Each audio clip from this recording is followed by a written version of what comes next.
It's late.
What a dump.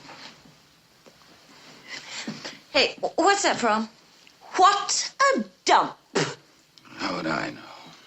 Oh, come on. What's it from? You know. Martha. What's it from, for Christ's sake? What's what from? I just told you. I just did it. What a dump. Huh? What's that from? I haven't the faintest idea. Dumb girl. It's from some damn Betty Davis picture of some goddamn Warner Brothers epic. Martha, I can't remember all the pictures that came out of Warner Nobody's Brothers. asking you to remember every goddamn Warner Brothers epic. Just one single little epic. That's all. Betty Davis gets peritonitis at the end. And she wears this big black front wig all throughout the picture, and she's married to Joseph Cotton or something. Somebody. Somebody. And she wants to go to Chicago all the time because she's not the actor with the scar. But she gets sick. And she sits down in front of her dressing table. What actor? What scar? I can't remember his name, for God's sake. What's the name of the picture? I want to know what the name of the picture is. She gets this peritonitis. She decides to go to Chicago anyway. And Chicago. It's called Chicago. Huh? What? What is? I mean, the picture. It's called Chicago. Oh, good grief. Don't you know anything? Chicago was a 30s musical starring Little Miss Alice Faye. Don't you know anything? This picture, Betty Davis comes home from a hard day at the grocery store. She works in the grocery store. She's a housewife. She buys things. She comes home with the groceries, and she walks into the modest living room of the modest cottage, modest Joseph Cotton set her up in. Are they married? And yes, they're married to each other, Clark. And she comes in, and she looks around this room, and she sets down her groceries, and she says, "What a dump!" Oh. She's discontent. Well, what's the name of the picture? I really don't know, Martha. Well, think. Well, I'm tired, dear. It's late. I don't and know what besides, you have to be tired about. You didn't do anything today. Well, You didn't I'm have any tired. classes or anything. Oh, Father didn't set up these damn Saturday night orgies all the time. Oh, that's just too bad about you, George. Well, that's how it is anyway.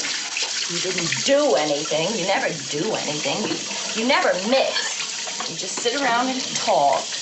Well, what do you want me to do? Do you want me to go around praying at everyone all night the way you do? I don't pray.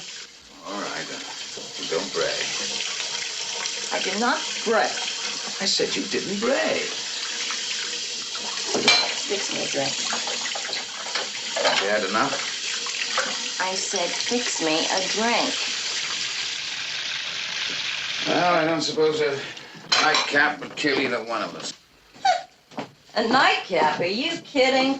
We got guests. You got what? Guests. Guests. Guests. Yeah, guests.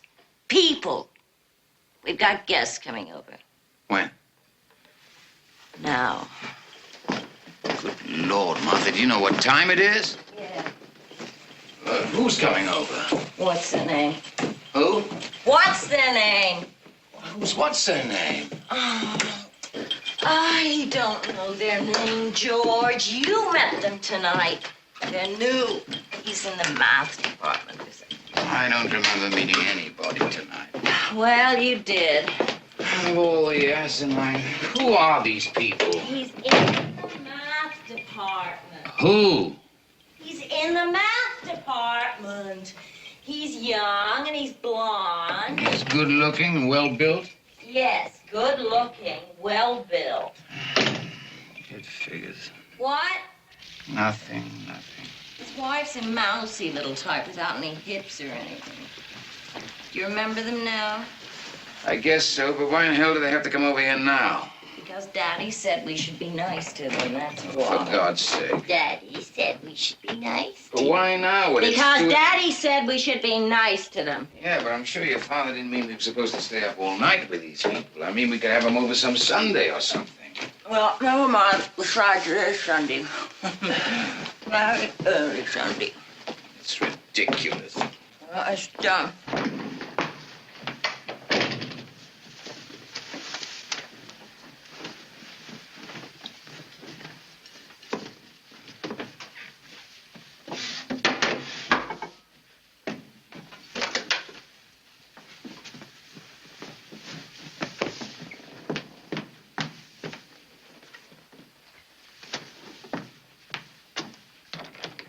Okay, where are they? We got guests, where are they? I'll be here soon. What do they do, go home and get some sleep first or something? I'll be here. I wish you'd tell me about things sometimes. I wish you'd stop springing things on me all the time. I don't spring things on you all. Yes, you do. You really do. You're always springing things on me. George. Always. Poor Georgie, Porgy, put upon pie. Oh, what are you doing? Are you sulking? Let me see. Are you sulking? Is that what you're doing? Huh? Never mind. Oh. I just don't bother you. Oh. Oh. Oh. Hey. Hey. Who's afraid of Virginia Woolf? Virginia Woolf, Virginia Woolf. Who's afraid of Virginia Woolf? What's the matter? Didn't you think that was funny? I thought it was a scream. It was all right. You laughed your head off when you heard it at the party. I smiled. I didn't laugh my head off. You laughed your goddamn head off. It was all right. It was a scream. It was Very funny, yes. Oh, you make me puke. What? You make me puke. It wasn't a very nice thing to say, Martha. That wasn't what? A very nice thing to say. Oh, I like your anger. I think that's what I like about you most, your anger. You're such a simp. You haven't even got the what? Guts? Phrase maker.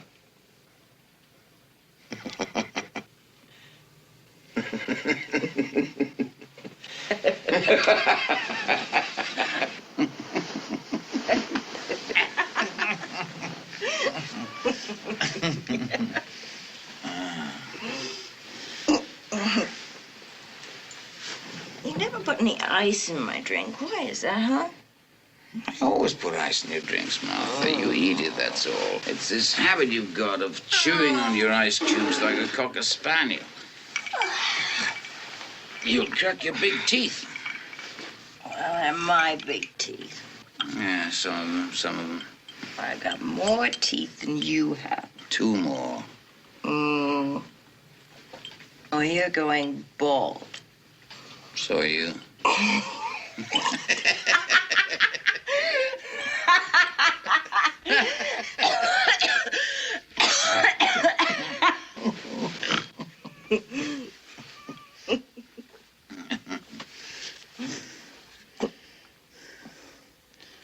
Hello, honey. Hey, come on, give your mommy a big sloppy kiss. I want a big sloppy kiss. I don't want to kiss you right now, Martha. Where are these people you invited over? Where is this good-looking, well-built young man and his slim-hipped wife? Stay down to talk to Daddy. They'll be here. Why didn't you want to kiss me? George?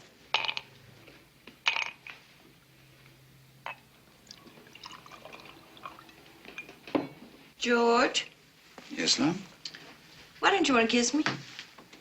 Well, dear, if I kissed you, I'd get all excited. I'd get beside myself, and then I'd have to take you by force right here on the living room rug. And our little guests would walk in, and, well, what would your father say about that? Oh, you pig. Oink, oink. Fix me another drink, lover. My God, you can sweat it down, can't you?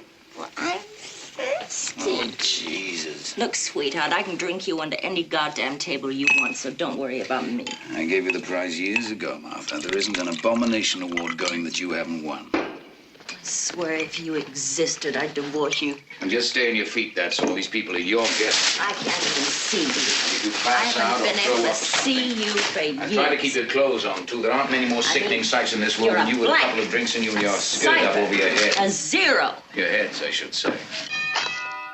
Party, party. I'm really looking forward to this, Martha. Go answer the door. You answer it. Get to that door, you. To you. Come on in. I said get over there and answer that door. All right, love. Whatever love wants. Just don't start on the bit, that's all. The bit? The bit? What kind of language is that? You imitating one of your students, for God's sake? Just don't start What in on bit? the bit about the kid, that's all. What do you take me for? Much too much. Yeah, well, I'll start in on the kid if I want to. I'd advise against it, Martha. Well, good for you. Come on in. Get over there and open that door. You've been advised, Martha. Yeah, sure. Get over there. All right, love. Whatever love wants. Isn't it nice the way some people still have manners and just don't come breaking into other people's houses, even if they do hear some subhuman monster yowling at them from inside? God damn you! Hi there. Hello. Come on. Here we are. Well, We you must be finally our little made it. guests. Just ignore old sourpuss here. Come on in, kids. Just hand your coat and stuff to old sourpuss here. Well, perhaps we shouldn't have come. Oh, yes, it is late. Late? Are you kidding? Just throw your stuff down any place and come on in. Anyway, furniture floor doesn't make any difference around this place. I told you we shouldn't have come. I said come on in. Now come on. Oh, dear. Oh, dear me. Look, Muckmouth, you cut that out. Martha's a devil with language, she really is. Kids, sit down. Oh, Isn't this lovely? Oh, yes, indeed. Very handsome. Oh, well, thank you.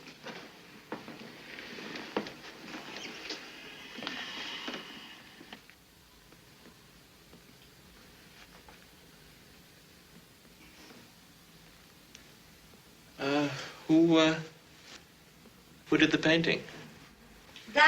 That's by... Some Greek with a mustache Martha attacked one night in a... It's got a, Quiet intensity.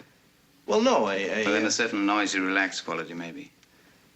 no, what I meant was... How about a quietly noisy, relaxed intensity? Dear, you're being joshed.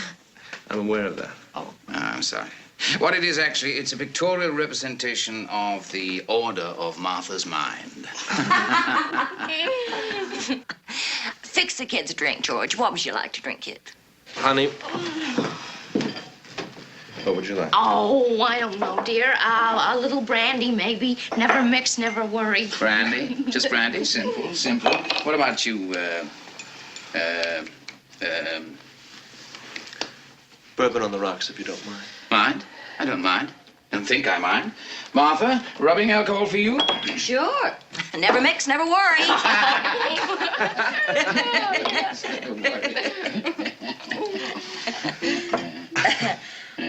Hey. Hey. Who's afraid? To you. Virginia, whoa, wasn't that funny? That was so funny. Yes, it was. I thought I'd bust a gun, really did. George didn't think it was funny at all. Martha thinks that unless you, as she demurely puts it, bust a gut, you're not amused. You know, unless you're carrying on like a hyena, you're not having any fun. Well, I certainly had fun. It was a wonderful party. Yes, it certainly And was. your father, oh, he is so wonderful. Yes, yes, he is. Yeah. Oh, I tell you. He's quite a guy, isn't he? Quite a guy. You better believe it. Oh, he's a marvelous man. I'm not trying to tear him down. He's a god. We all know that. You lay off my father. Yes, love. What I mean is, when you've had as many of these faculty parties as I rather appreciated it. You what? I mean, aside from enjoying it, having fun, I appreciated it. Everything. Meeting everyone, getting introduced around, the way he had us put up out at the inn until our place is ready. Why, when I was teaching in Kansas, we'd You go up won't to people... believe it, but we had to make our way all by ourselves. Isn't that right, dear? Why, We yes. had to make our own way. I would have to go up to the wives in the library or the supermarket and say hello. I am new here. You must be Mrs. So-and-so, Dr. So-and-so's wife. It really wasn't very nice at all. Daddy knows how to run things. He's a remarkable man. You bet your sweet life. Let me tell you a secret, baby. There are easier things in this world if you happen to be teaching at a university. There are easier things than being married to the daughter of the president of that university. There are easier things in this world. It should be an extraordinary opportunity. For some men, it would be the chance of a lifetime. There are, believe me, easier things in this world. Some men would give their right arm for the chance. Alas, Martha, in reality, it works out that the sacrifice is of a somewhat more private portion of the anatomy. I wonder if you could show me where the... Are you all right? Oh, of course, dear. I just want to put some powder on my nose. Martha, will you show where we keep the euphemism? What? Um, I'm sorry. Come on, I want to show you the house. We'll be back, dear. Honestly, George, you burn me up. all right. You really do, George. Okay, Martha, you, just trot along. You really do. Just don't shoot your mouth off about you-know-what. I'll talk about any goddamn thing I want to. Okay, vanish. Any goddamn thing I want. Vanish. Come on.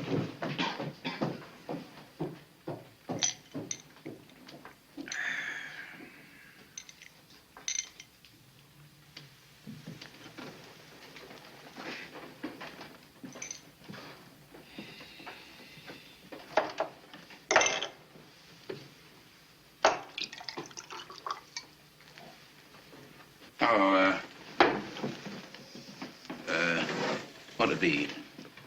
I'll stick to bourbon, I guess.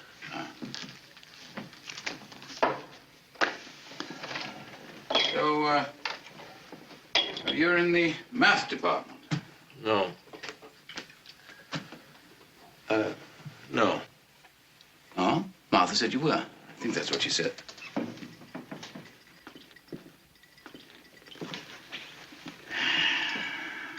What made you decide to be a teacher? Oh. Well, the same things that motivated you, I imagine. Oh? What were they? Pardon? I said, what were they? What were the things that motivated me? Well, I'm sure I don't know. Well, you just finished saying that the things that motivated you were the same things that motivated me. I said I imagined they were. Oh, did you? Oh, well.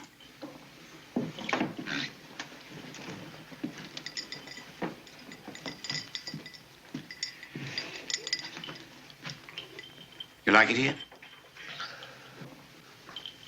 Yes, it's fine. I meant the university. Oh, I thought you meant... Yeah, I could see you did. I meant the university. Well, I like it fine. Just fine.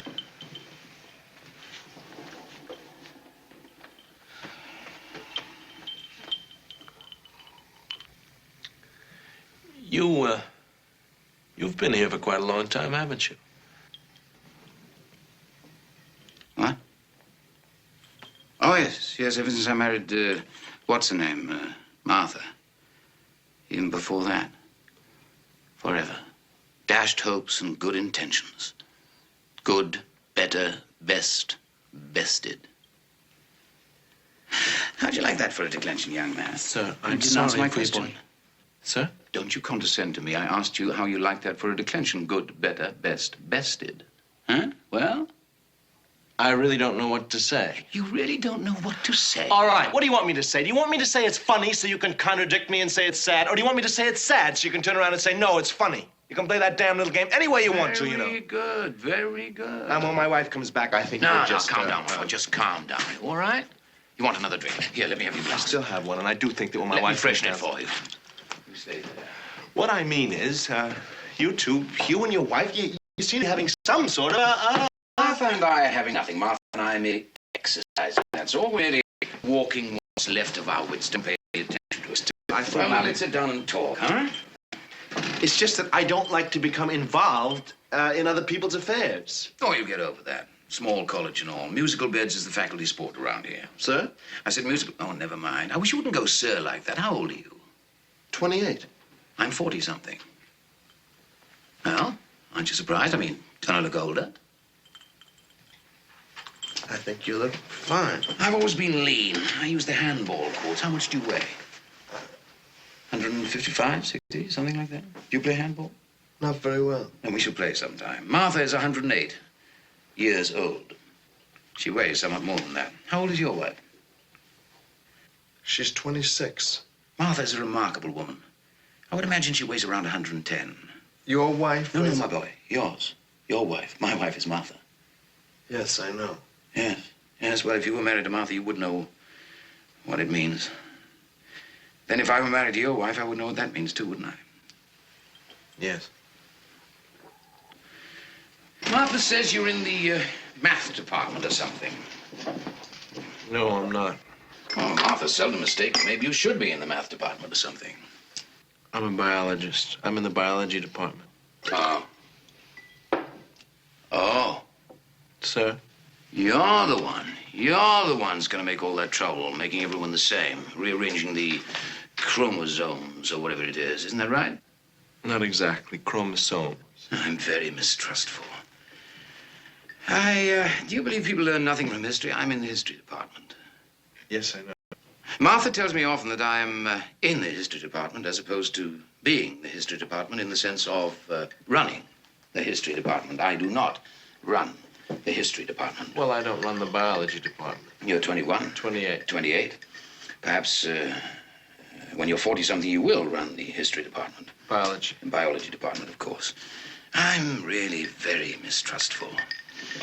I read somewhere that science fiction is not really fiction at all. That you people are rearranging my genes so that everyone will be like everyone else. Oh, no. I suspect we will not have much music, much painting. But we will have a civilization of sublime young men.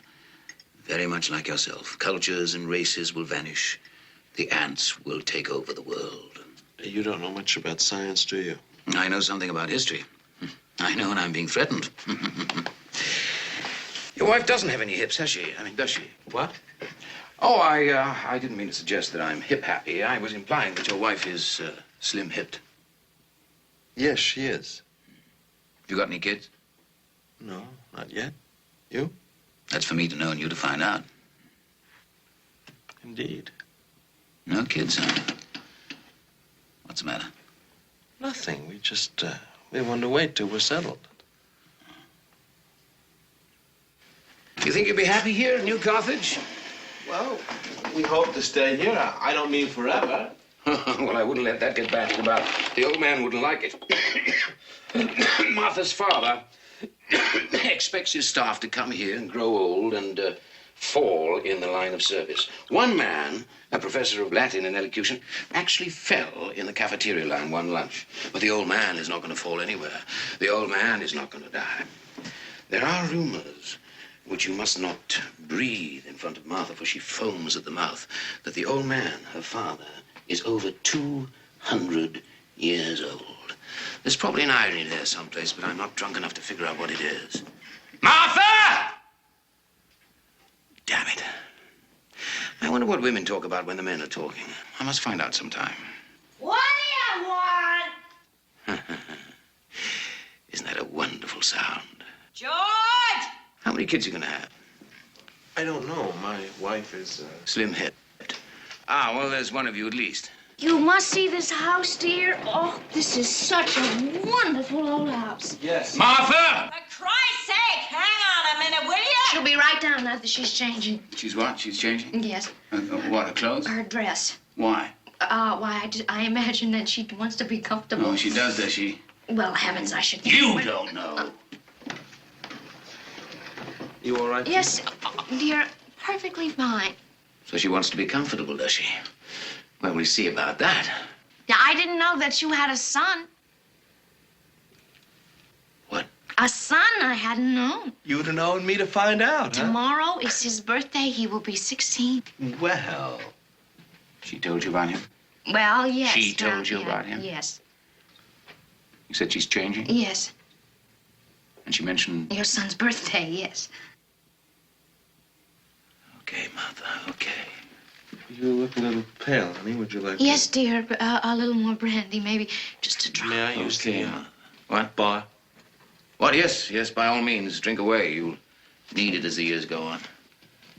You damn destructive. Oh, what time is it, dear? 2:30. Oh, so late. Maybe we should be getting home. For what? You keeping the babysitter up or something? I told you we didn't have children. Oh, I'm sorry. I wasn't even listening. Or thinking, whichever one applies.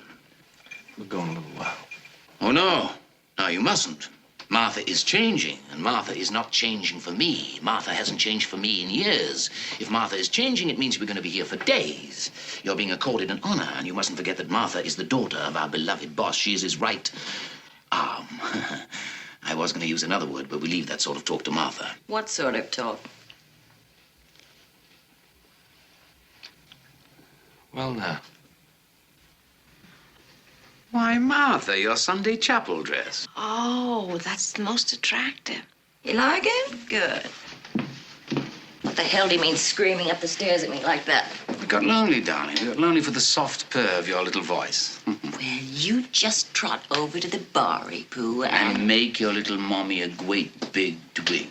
That's right. Say, you must be quite a guy getting your master's when you were, what, 12? Hear that, George? 12 and a half, actually. No, 19, really. Honey, you needn't have mentioned I'm that. proud of you. I'm very impressed. You're damn right. I said I was impressed. I'm beside myself with jealousy. What do you want me to do, throw up? That's really very impressive. You should be right proud. Oh, he's a pretty nice fella. I wouldn't be surprised if you did take over the history department one of these days. Biology department. Biology department, of course. I seem preoccupied with history. What a remark. I am preoccupied with history. George is not preoccupied with history. George is preoccupied with the history department. George is preoccupied with the history department Because he is not the history department, but is only in the history department. We know, Martha. We went through all that while you were upstairs getting up. That's right, baby. You keep it clean. George is bogged down in the history department. He's an old bog in the history department. That's what George is. A bog, a fen, a GT swamp. A swamp. Hey, swamp. Hey, Swampy. Yes, Martha. Can I get you something? Well, sure. You can, light my cigarette if you're of a mind to. No. There are limits. I mean, a man can put up with only so much without he descends a rung or two on the old evolutionary ladder, which is up your line. Now, I will hold your hand when it's dark and you're afraid of the boogeyman, and I will tote your gin bottles out after midnight so no one can see, but I will not light your cigarette. And that, as they say, is that. Jesus. Hey, you, played football, huh? Well, yes, I was a quarterback, but I was much more adept at boxing, really. Boxing? You hear that, George? Yes, Martha? You must have been pretty good at it. You don't look like you got hit in the face at all. He was intercollegiate state and middleweight champion. Honey. Well, you were. You still look like you have a pretty good body now, too. Is that right? Have you? Martha, decency forbid. Shut up. Was that right? Have you, kept your body? It's still pretty good. I work out. Do you? Yeah. Yes, he has a very firm body. Have you? Oh, I think that's very nice. Well, you never know. You know, once you have it... You never know when it's going to come in handy. I was going to say, why give it up until you have to? I couldn't agree with you more. I couldn't agree with you more. Martha, your obscenity is beyond human. George here doesn't cotton too much to body talk. Paunchy here isn't too happy when the conversation moves to muscle. How much do you weigh? 155, 150, Still at the old middleweight limit, huh? That's pretty good. Hey, George, tell him about the boxing match we had. Christ. George, tell them about it. You tell him, Martha, you're good at it. Is he all right? Oh, sure. See, George and I had this boxing match a couple of years after we were married. A boxing match, the two of you? Oh, really? Yeah, the two of us, really. I can't imagine it. Well, it wasn't in a ring or anything like that, you know. Oh. See, Daddy was on this physical fitness kick. So he had a couple of us over one Sunday, and we all went out in the back, and Daddy put the gloves on himself, and he asked George to box with him. And George didn't want to. Yeah. So Daddy was saying, "Come on, young man, what sort of a son-in-law are you?" and stuff like that. And while this was going on, I don't know why I did it. I got into a pair of gloves myself, and I snuck up behind George, just kidding, and yelled, "Hey, George!" and let go with a sort of roundhouse right. Just kidding, you know. Yeah. And George wheeled around real quick and caught it right in the jaw. Pow! He caught it right in the jaw. And he was off balance. He must have been. And then he landed flat in a huckleberry bush. It was awful, really. It was funny. It was funny. I think it's colored our whole lives.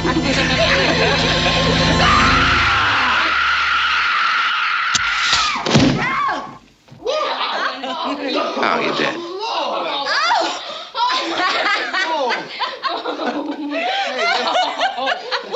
Where'd you get that, you bastard? In my life. That is a rock. You like that?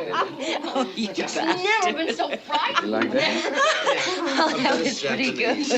Give me a kiss. Bring this to you. Give me a kiss. Oh, boy.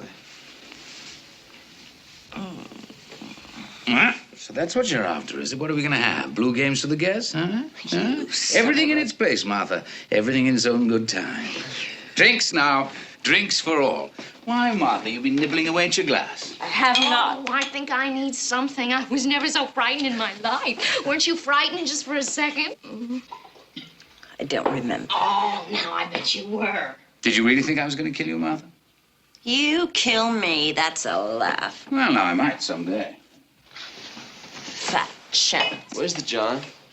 Oh, it's down the hall and to the right. Now, don't you come back with any guns or anything. Oh, no. You don't need any props, do you, baby? Uh-uh. I'll bet not. No fake gun for you, huh? May I leave my drink here?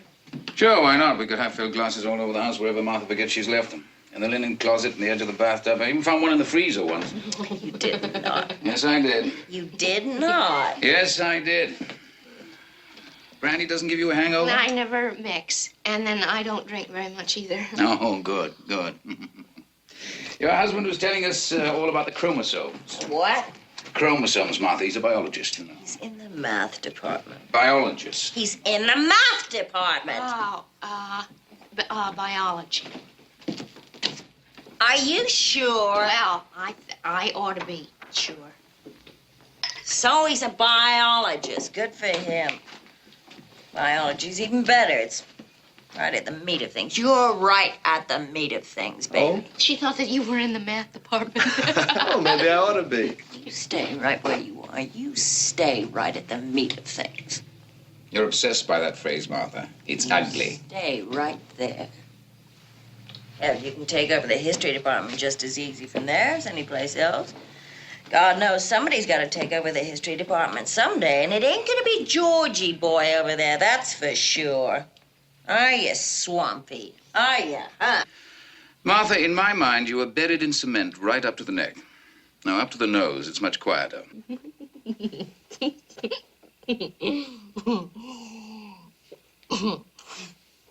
When is your son? What? Something about your son. Son. When is your son? Where is your son coming home?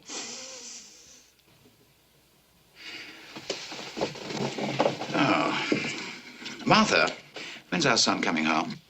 Never mind. No, I want to know. You brought it out into the open. When's he coming home, Martha?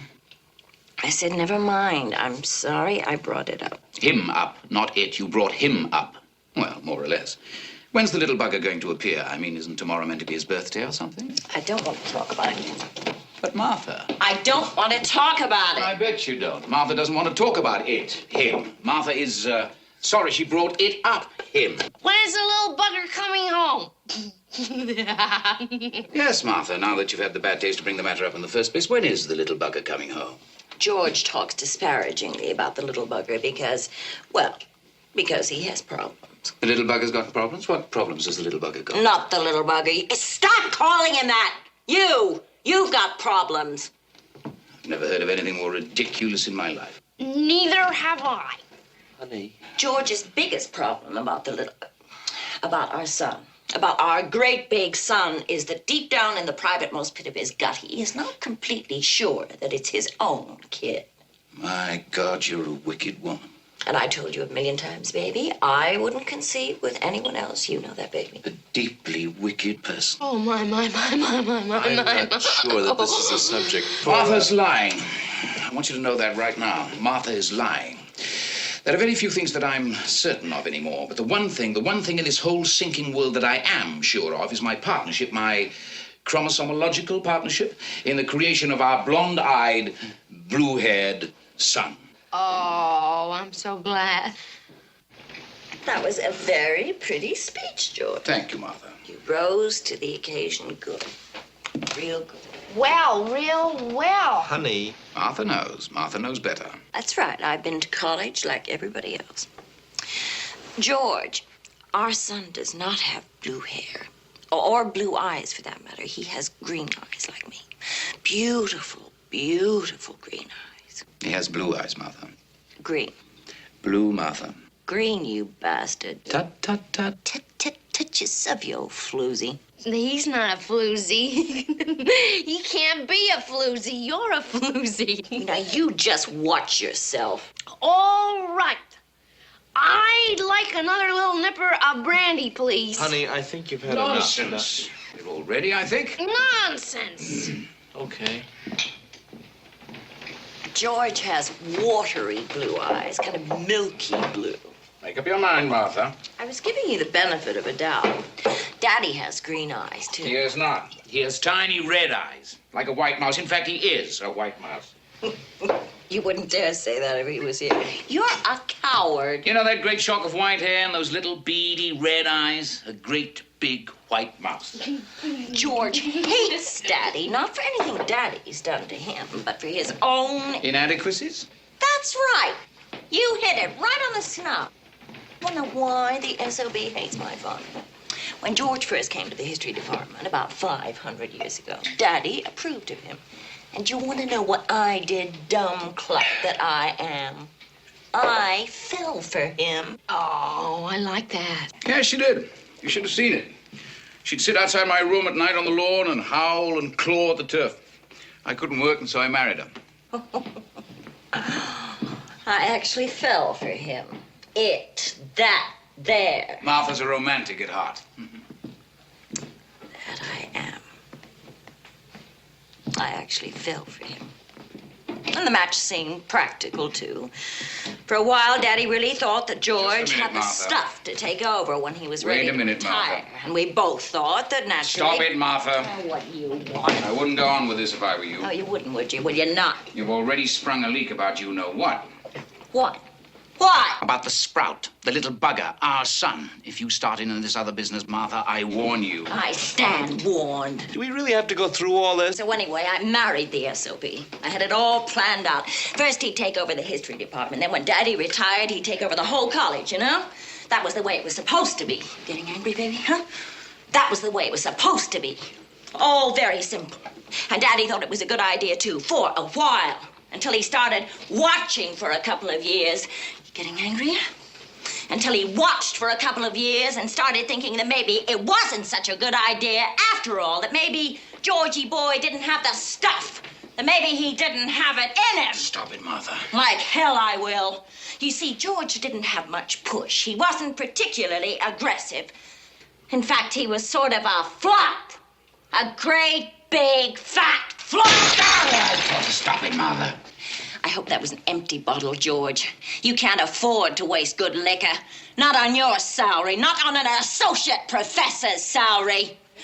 So here I am, stuck with this flop, this Go on, Martha. bog Go in the on. history department. Martha. Who's married to the president's Martha, don't. daughter. Who's expected All to right. be Who's somebody, afraid of not Virginia just Woolf, a Virginia nobody, Woolf, Virginia a Woolf? a Who's afraid of bookworm Virginia who's Woolf so so early goddamn in the complacent morning? that Who's he afraid can't of make Virginia anything Woolf, out of Virginia himself, Woolf, that Virginia doesn't Woolf? have the Who's guts afraid to of make Virginia anybody Woolf so proud of early in the him. morning? Who's afraid of Virginia All Woolf, right, Virginia George, Woolf, Virginia stop Woolf? it!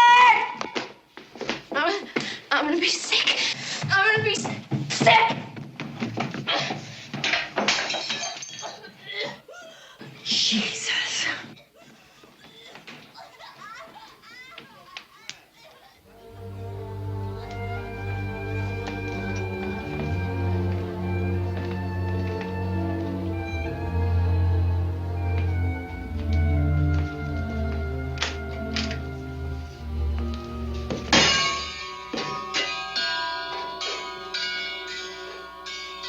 She'll be all right. I'll make some coffee. You sure? She'll be okay.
I'm really very sorry. She really shouldn't drink. She's frail. Slim-hipped, as you'd have it. Where's my little Yum-Yum? Where's Martha? I think she's going to make some coffee. She gets sick quite easily. Martha? No, she hasn't been sick a day in her life. Unless you count the time she spends in the restaurant. No. My wife gets sick quite easily. Your wife is Martha. Oh, yes. I know. She doesn't really spend any time in a rest home. Your wife? No, yours. Mine?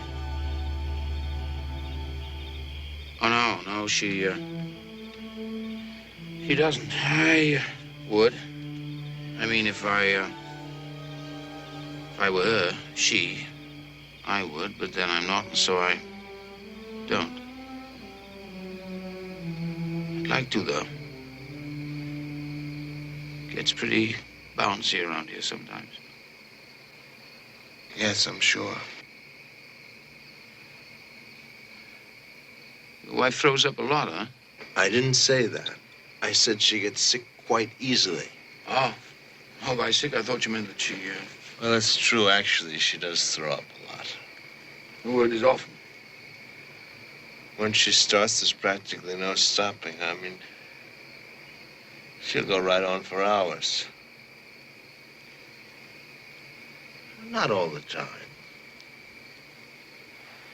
but regularly. Until time, Just about.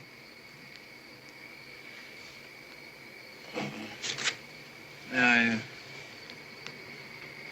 Oh, sure.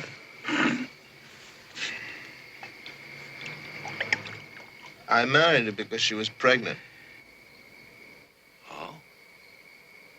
But, you said you didn't have any children when I asked you. You said... She wasn't really. It was a hysterical pregnancy. She blew up and then she went down. And when she was up, you married her? And then she went down.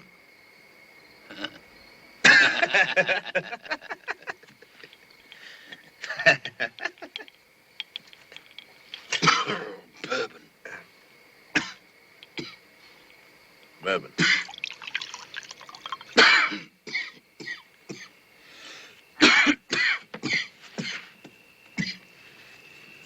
When I was 16, going to prep school during the Punic Wars, a bunch of us used to go into town on the first day of vacations before we fanned out to our homes. And in the evening, this bunch of us would go to a gin mill owned by the gangster father of one of us, and we would drink with the grown-ups and listen to the jazz. And one time, in the bunch of us, there was this boy who was 15, and he had killed his mother with a shotgun some years before. Accidentally, completely accidentally, without even an unconscious motivation, I have no doubt at all. And this one time, this boy went with us, and we ordered our drinks. And when it came his turn, he said, "I'll have Bergen. Give me some Bergen, please. Bergen and water." Huh. Well, we all laughed. He was blonde, and he had the face of a cherub, and we all laughed. And his cheeks went red, and the color rose in his neck. And the waiter who'd taken our order told people at the next table what the boy had said, and then they laughed, and then more people were told, and the laughter grew, and more people and more laughter. And no one was laughing more than us, and none of us more than the boy who had shot his mother. And soon, everyone in the gin mill knew what the laughter was about, and everyone started ordering Bergen and laughing when they ordered it. And soon, of course, the laughter became less general, but it did not subside entirely for a very long time. For always at this table or that, someone would order Bergen, and a whole new area of laughter would rise. We drank free that night. And we were bought champagne by the management, by the gangster father of one of us. And, of course, we suffered next day, each of us alone on his train away from the city, and each of us with a grown-up's hangover. But it was the grandest day of my youth.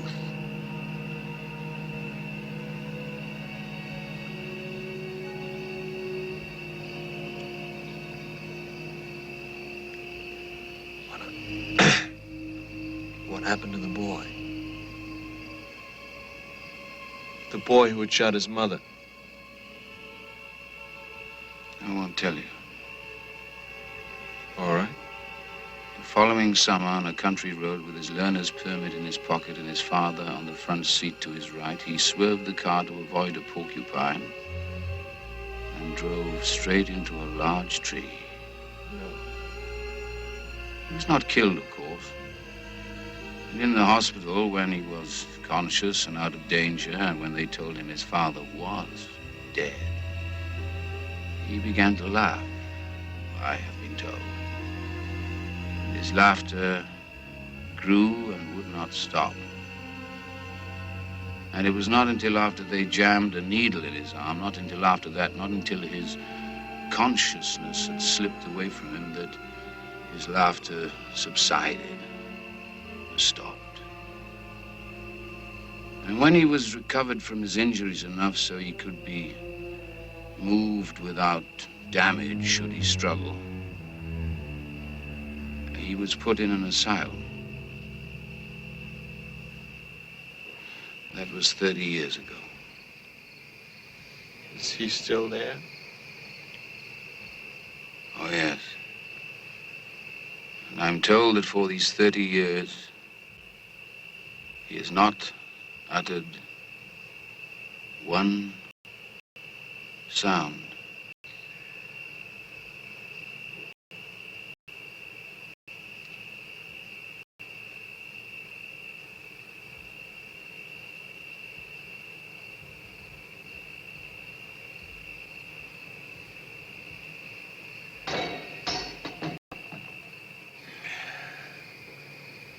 It's Big Martha. She's making coffee. Well, your hysterical wife goes up and down. Went up and down. Oh, went? And no more? No more, nothing. Martha doesn't have hysterical pregnancies. My wife had one.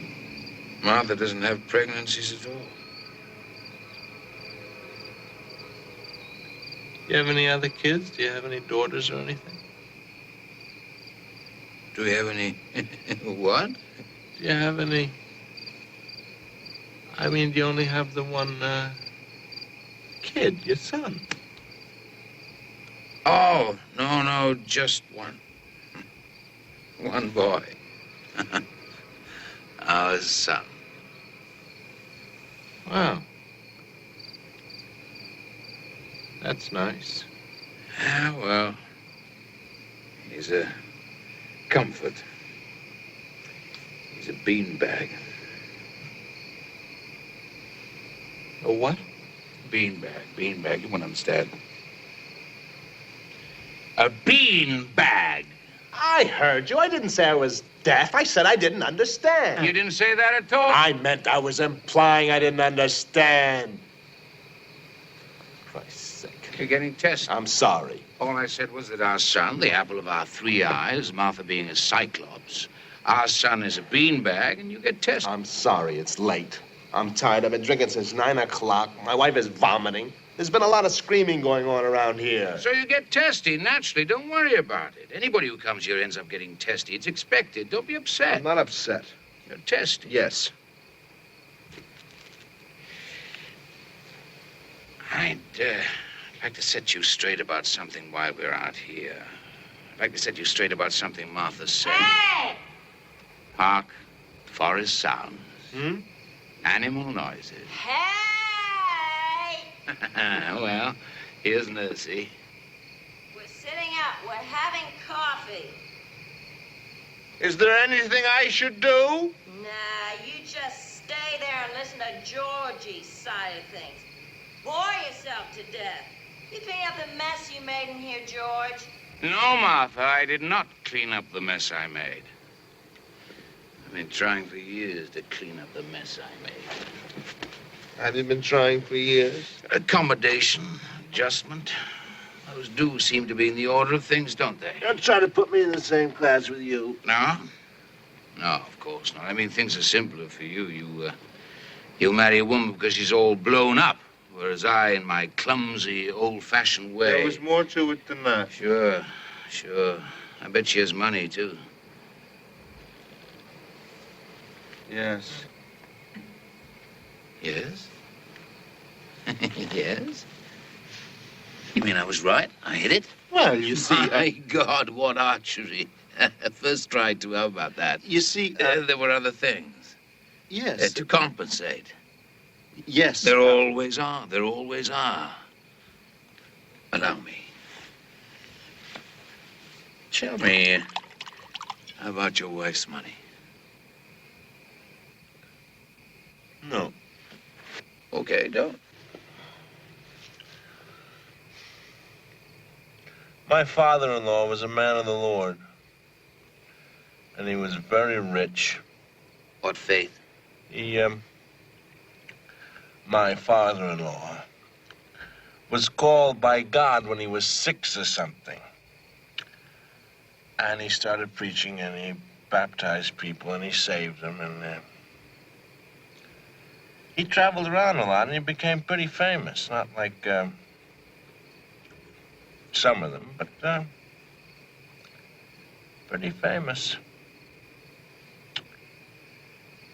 And when he died, he had a lot of money. God's money? No, his own.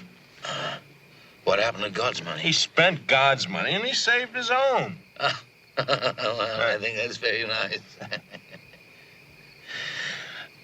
Martha has money because Martha's father's second wife, not Martha's mother, but after Martha's mother died, was a very old lady who had warts, who was very rich. She was a witch. She was a good witch, and she married the white mouse with the tiny red eyes, and he must have nibbled a warts or something like that, because she went up in a puff of smoke almost immediately. Poof, poof, poof. And all that was left, apart from some wart medicine, was a big, fat well. Maybe. Maybe my father-in-law and the witch with the wart should have gotten together. Because he was a mouse, too. He was? Sure. He was a church mouse.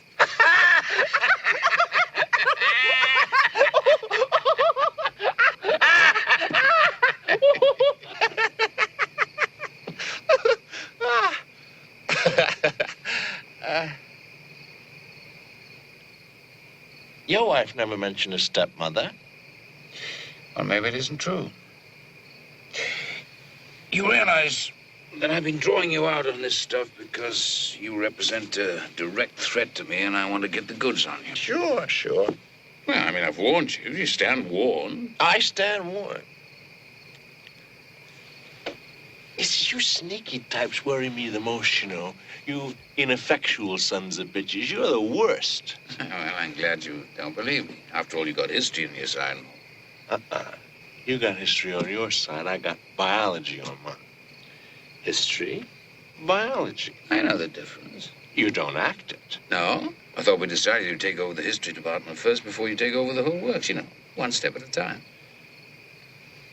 No, what I thought I'd do is I'd sort of insinuate myself generally, you know, find all the weak spots. Mm-hmm. Like me. Become sort of a fact, and then turn into a what? An inevitability? Exactly. An inevitability. Take over a few courses from the older men. Plow a few pertinent wives. Now that's it. I mean, you can shove aside all the older men you can find, but until you start plowing pertinent wives, you're really not working. That's the way to power. Plow them all. Yeah. The way to a man's heart, the wide, inviting avenue to his job is through his wife, and don't you forget it. And I'll bet you your wife's got the widest, most inviting avenue on the whole damn campus.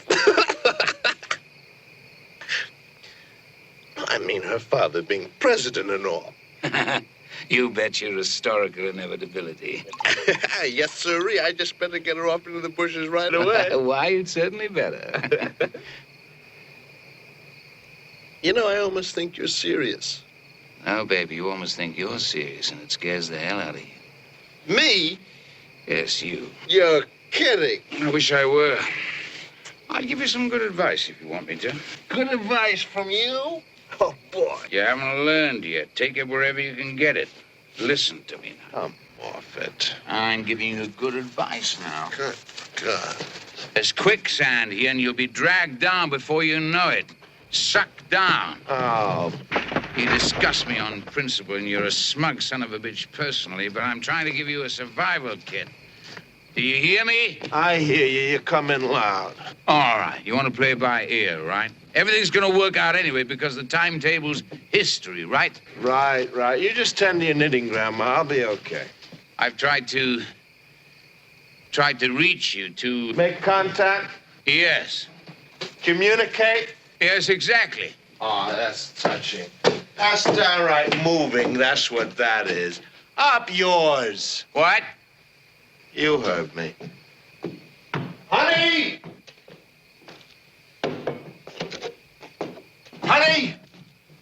You take the trouble to construct a civilization, to build a society based on the principles of principle. Honey! You make government and art and realize that they must be both the same. You bring things to the saddest of all points, to the point where there is something to lose. Then all at once, through all the music, through all the sensible sounds of men building, attempting, comes the Dies Irae. And what is it? What does the trumpet sound? Up yours. Oh, ha ha! Bravo! Ha ha! Thank you. Thank you. Here we are, a little shaky, but on our feet. Wasn't Goody. too bad, Just dear, put this on. really. Just put this I'm on. not cold, but I am. Just put it on. We're leaving. You what?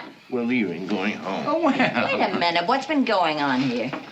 What have you been up to? I'll go get the car. You don't have to. I'll I contact. insist. I insist. George, Yes, love? just what the hell do you think you're doing? Let me see. I think what I'm doing is I'm getting the car to take our little guests home. Oh.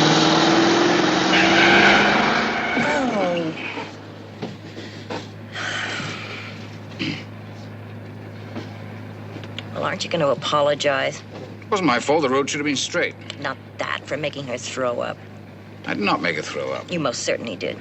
I did not? No, Well, who do you no, think no. did? Sexy back there? You think he made his own wife sick? Well, you make me sick. That's different. No, now, please. I throw up. I mean, I get sick occasionally all by myself without any reason. Is that a fact? Delicate for me. I've always done it. Like Big Ben, huh? Just watch it. George makes everybody sick. Why, when our son was just a little boy, Don't, he used to Mama. throw up all the time because I said don't, Marta. it got so bad that whenever George came into a room, he'd start right enriching. The real reason why our son used to throw up all the time, wife and lover, was because he couldn't stand you fiddling at him all the time, breaking into his bedroom, your kimono flying, fiddling. Yeah, and I suppose that's why he ran away from home twice in 1 month. Twice in 1 month. 6 times in 1 Our year. son ran away from home all the time because Martha here used to corner him. I never cornered the son of a bitch in my life. He used to run up to me when I'd get home and he'd say, Mama's always coming at me. That's what he'd say. Liar! That's the way he Liar! was. She was always coming at him. I thought it was very embarrassing. If you thought it was so embarrassing, what are you talking about it for? Thank you. I didn't want to talk about it at all. Oh, I wish I had some brandy. I love brandy. I really do. Good for you. It steadies me so. I used to drink brandy. He used to drink Bergen, too. Shut up, Martha. Huh? What? Nothing. Did he tell you about that? Well... Come on, he must have said something.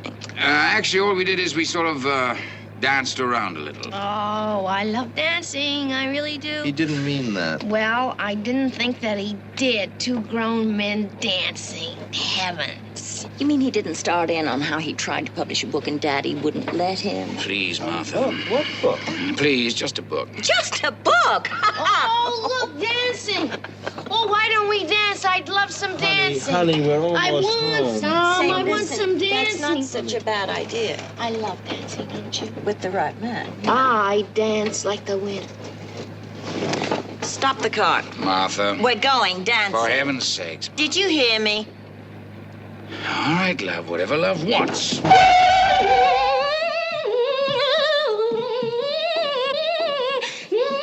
I dance like the wind. Well, put one on, will you? Yes, love. How are we going to work this? Mixed doubles? You don't think I'm going to dance with you, do you? No, not with him around, that's for sure. Not with Twinkle Toes here either. I'll dance with anyone.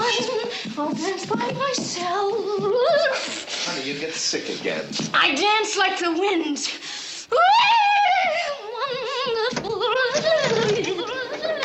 All right, kiddies, choose up and hit the sack. All right, George. Cut that out.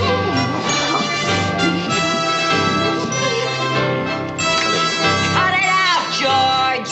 What, Martha, what? You son of a bitch. What'd you say, love? It stopped. Why did it stop? Oh. What? I said, give me some change. Honey. Stop that! You are always at me when I'm having a good time. Sorry, Just honey. leave me alone. I like to dance and you don't want me to. Just dance. leave me alone. Choose it, Martha. Do your stuff. Damn right. Hi, sexy. You want to dance, Angel Boobs? What'd you call my wife? Oh, boy. No, if I can't do my interpretive dance, I don't want to dance at all. I'll just sit here. Okay, Stuff, let's go.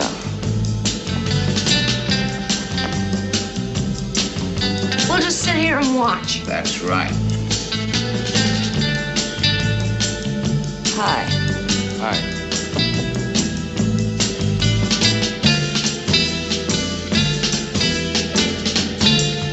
Oh, you are strong, aren't you?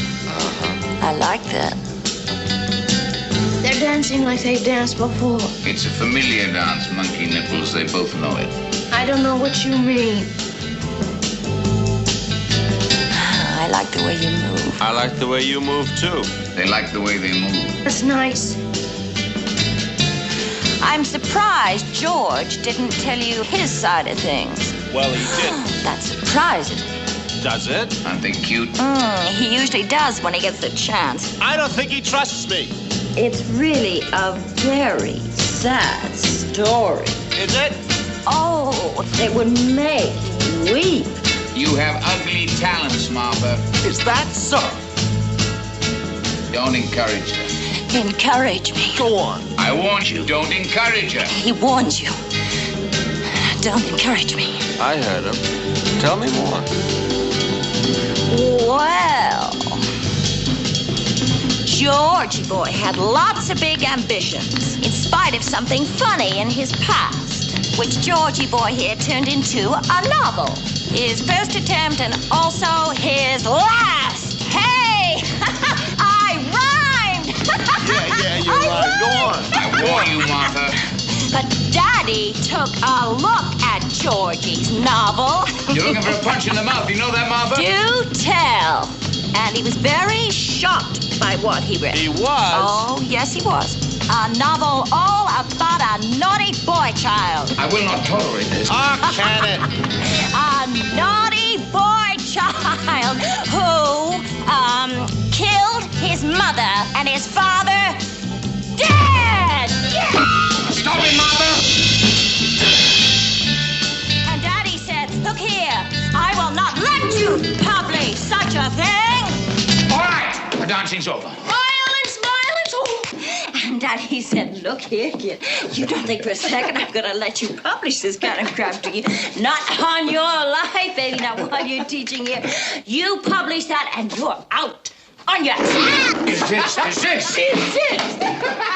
You will not be made knocker. Oh, he will not be made mocker. I will not. I say. The game is over.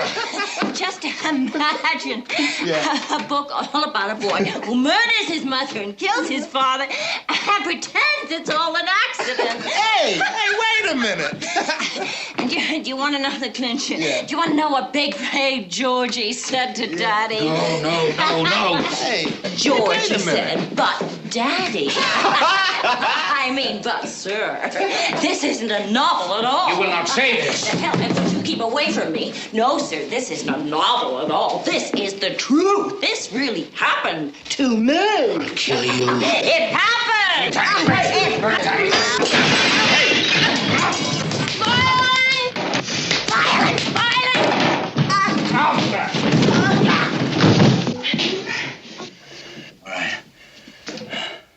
All right. Very quiet now. It'll all be very quiet.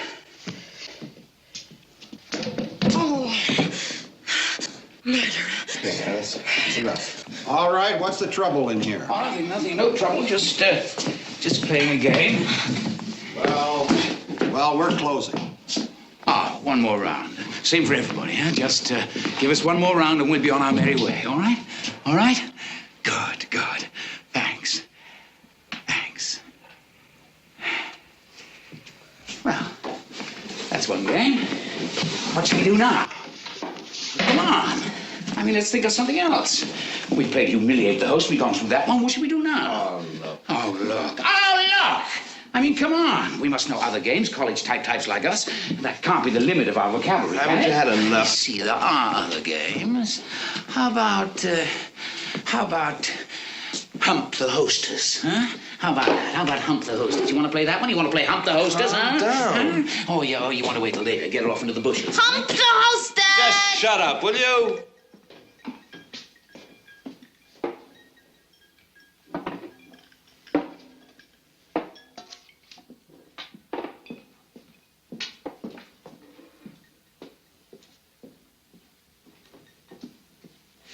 You don't want to play that one now. You want to save that for later. What should we play now? We've got to have a game. Portrait of a man drowning. I'm not drowning. You told me to shut up. I'm sorry. No, you. I'm sorry. Okay. I know what we do.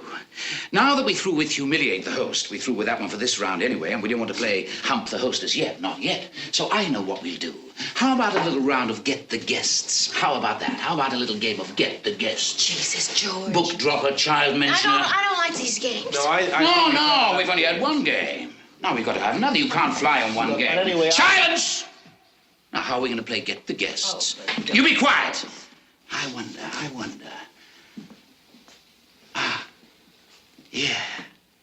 Yeah. Well, now, Martha, in her indiscreet way, told you all about my first novel, true or false. True or false that there ever was such a thing. Anyway, she told you about it, my first novel, my memory book, which I sort of preferred she hadn't, but hell, that's blood under the bridge. But what Martha didn't do, what Martha didn't tell you, what Martha didn't tell us all about, was my second novel. No, Martha, you didn't know about that, did you? My second novel, true or false, true or false? No. Well, it's an allegory, really, probably. And it's all about this nice young couple who comes out of the Middle West. It's a bucolic, you see. And this nice young couple comes out of the Middle West, and he's blonde, and he's about 30, and he's a scientist, a teacher, a scientist.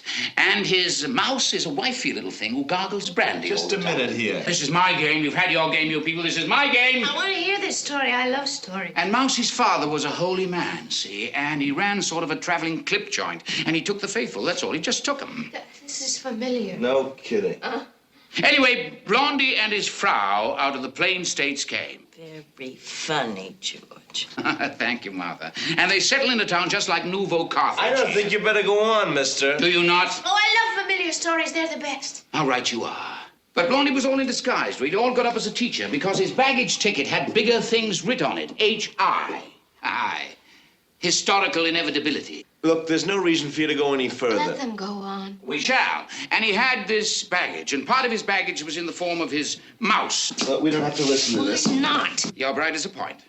But what nobody could figure out about Blondie was his baggage, his mouse. I mean, here he was, Pan-Kansas swimming champion or something, and he had this mouse, of whom he was solicitous to a point that faileth human understanding, given that she was something of a simp in the long run. This just isn't fair of you. Perhaps not. Like as I said, his mouse, she tooted brandy immodestly and spent half her time in the upchuck. I know these people. Do you? Oh. But she was a money baggage, amongst other things. Godly money ripped from the golden teeth of the unfaithful, and she was put up with. And she was put up with. George. Stop her.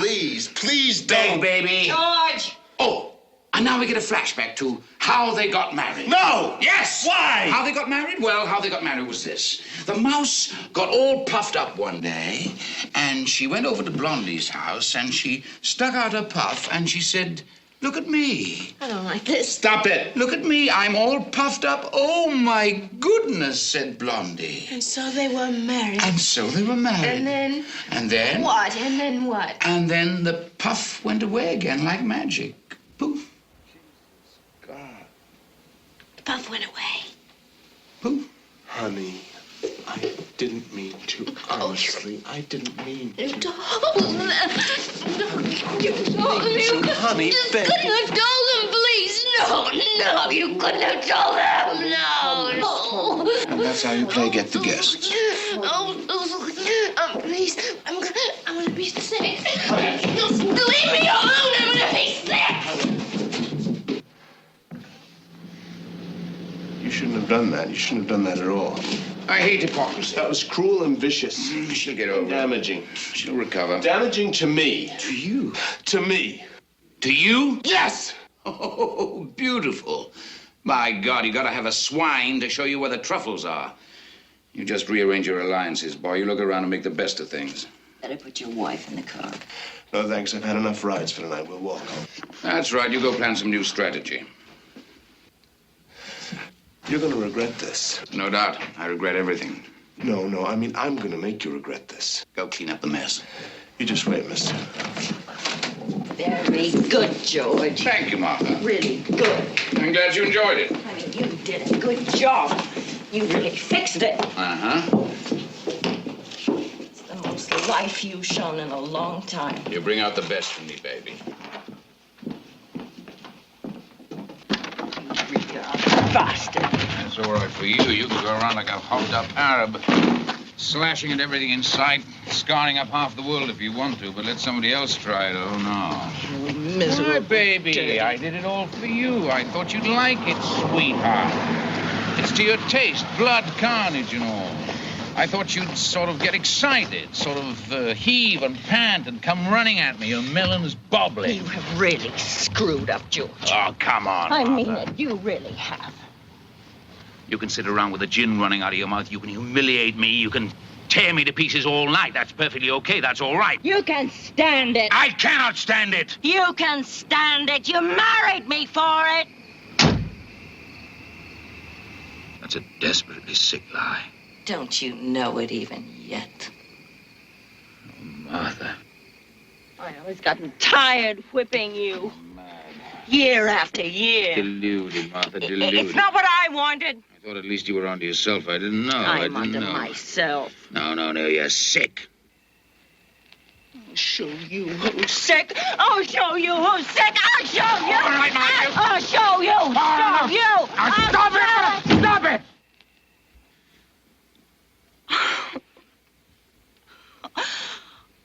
Oh, boy. You really are having a field day, aren't you? Well, I'm going to finish you before I'm through with you. You and that quarterback, you're both going to finish me. Before I'm through with you, you'll wish you died in that automobile, you bastard. bastard! You'll wish you never mentioned our son. You. I said I warn you. I'm impressed. I warned you not to go too far. I'm just beginning. I'm numbed enough so that I can take you when we're alone. I don't listen anymore. And if I do listen, I sift everything so I don't really hear you, which is about the only way to manage it. But you've taken a new tack, Martha, in the last century or two, which is just too much. Too much. I don't mind your dirty underthings in public. Well, I do mind, but I'd reconcile myself to that. But you move bag and baggage into your own fantasy world. You don't Nuts. know what you have. Nuts! You can go on saying that as long as you want, but Have when you you ever listened finish... to your sentences, George? You're so convoluted. That's what you are. You talk like you were writing one of your stupid papers. Actually, I'm rather worried about you, about your mind. Don't you worry about my mind, sweetheart. I think I'll have you committed. You what? I think I'll have you committed. Oh, baby, aren't you something?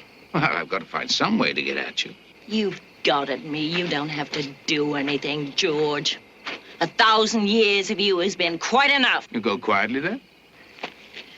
Do you want to know what's happened, George? Do you want to know what's really happened? It snapped. Finally, not me, it. The whole arrangement. Boy, you can go on forever, and everything is manageable. You make all sorts of excuses to yourself. To hell with it. This is life. Maybe tomorrow he'll be dead. Maybe tomorrow you'll be dead. All sorts of excuses. Then one day, one night, something happens, and snap! It breaks, and you just don't give a damn anymore. I've tried with you, baby. I really tried. Oh, come off it, Martha. I've really tried. You're a monster. You are. I'm loud, and I'm vulgar, and I wear the pants in the house because somebody's got to. But I am not a monster. I'm not. You're a spoiled, self-indulgent, willful, dirty-minded, liquor-ridden... Snap. It went snap. I'm not going to try to get through to you anymore. There was a second back there. Yeah, there was a second. Just a second when I could have gotten through to you. When maybe we could have cut through all this crap. But it's past.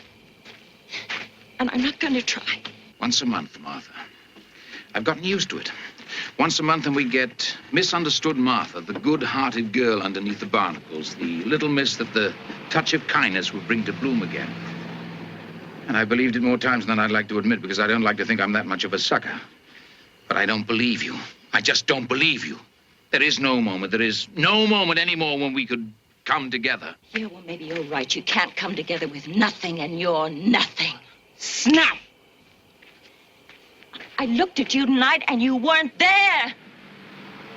Finally snapped. And I'm gonna howl it out. And I'm not gonna give a damn what I do, and I'm gonna make the biggest goddamn explosion you've ever heard. You try and I'll beat you at your own game. Is that a threat, George, huh? That's a threat, Martha. You're gonna get it, baby. Be careful, Martha. I'll rip you to pieces. You're not man enough. You haven't the guts. Total war? Total.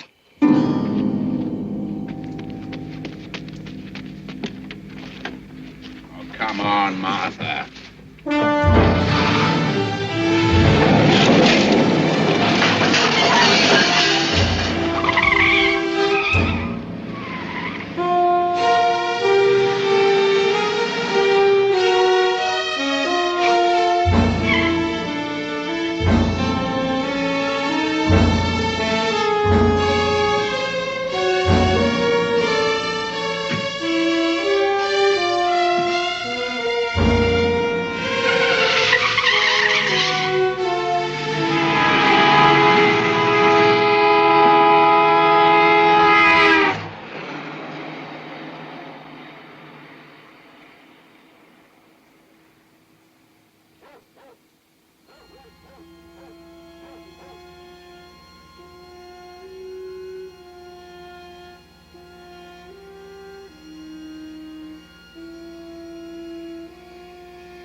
Bells. I've been hearing bell ringing. Bells ringing. I've been hearing bells. Jesus. And I couldn't sleep for the bells. And ding dong ding. They woke me up. What time is it? Don't bother me. Bells. I was asleep, and I was dreaming of something, and I heard the sounds coming, and I didn't know what it was, and it frightened me. It was so cold. I get you, Martha. The wind was so... Somehow, Martha. And there was someone there, and I didn't want someone there. I was naked. You know what's going on, do you? I don't want any more. Listen to him. No, I don't want them. I don't want them. Please leave me alone. No. I don't want any children. I don't want any children. Please. I'm afraid. I don't want to be hurt. Please. I should have known. What? Does he know that? Does that stud you married to know about that, huh? About what? Just stay How do away you do from it, huh? How do you make your secret little murders? Pills? You got a secret supply of pills or what? Apple jelly, willpower? What? You sick? You're gonna throw up again? Where is he? I'm my husband. I want a drink. That's right, go at it! I want something. You know what's going on up there, little miss, huh? I don't want to know anything. You leave me alone. Who rang? What? What were the bells? Who rang? Your husband's up there and you want to know who rang? Who rang? Someone rang. Someone Rang.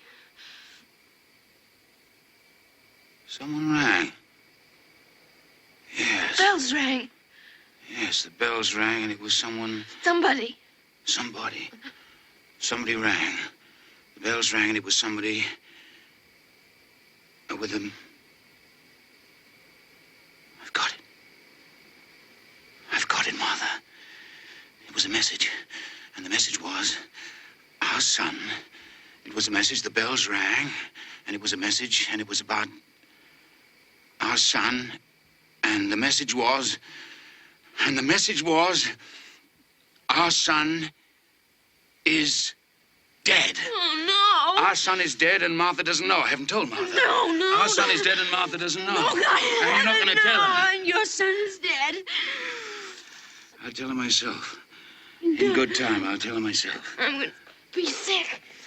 Oh, yeah, that's nice. I'm going to die. Good. Go right ahead.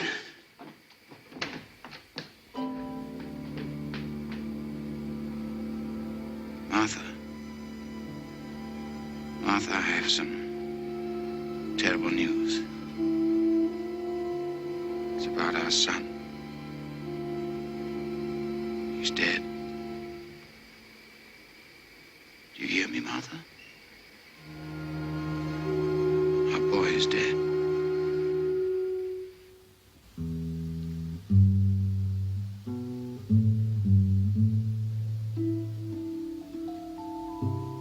Hey!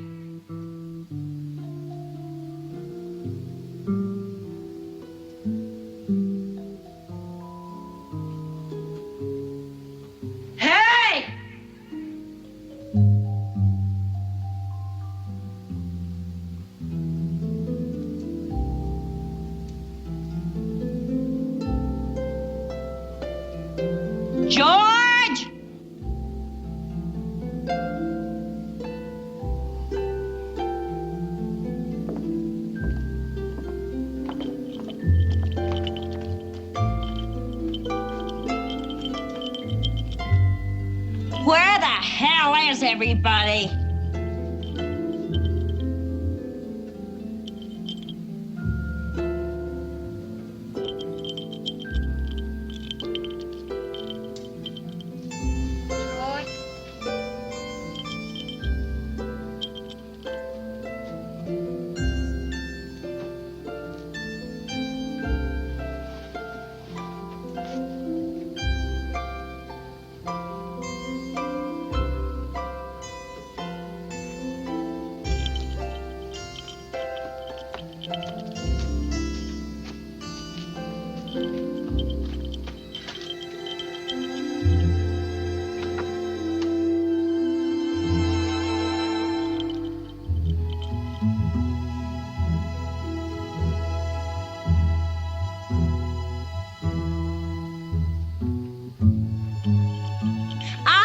Bastards, 5 to come out from wherever you're hiding!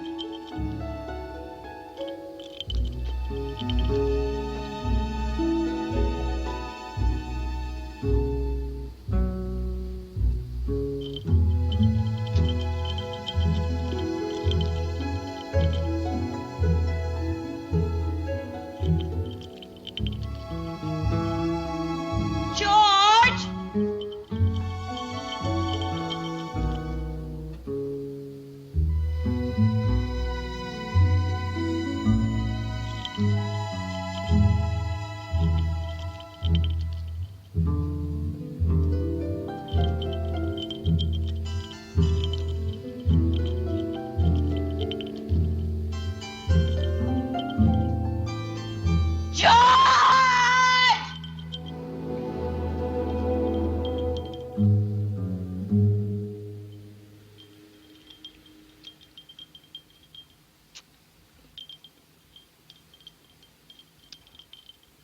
Clink. Clink. Clink. Clink. Clink. My God, you've gone crazy too. Clink. I said you've gone crazy too. Probably. Probably. You've all gone crazy. I come downstairs and what happened?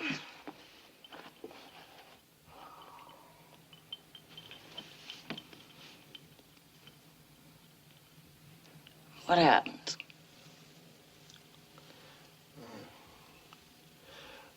My wife's in the can with a liquor bottle and she winks at me. Winks at me. She's never winked at you? What a shame. She's lying down on the floor, the tiles all curled up.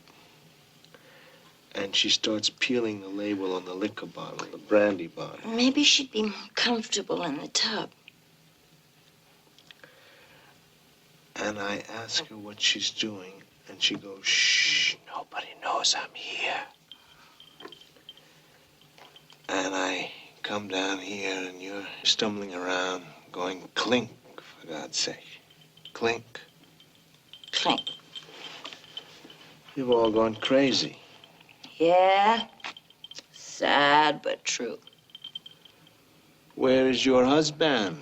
He is vanished. Poof! You're all crazy. Nuts. Ah, 'tis the refuge we take when the unreality of the world sits too heavy on our tiny heads. Relax. Sink into it. You know better than anybody else. I think I am.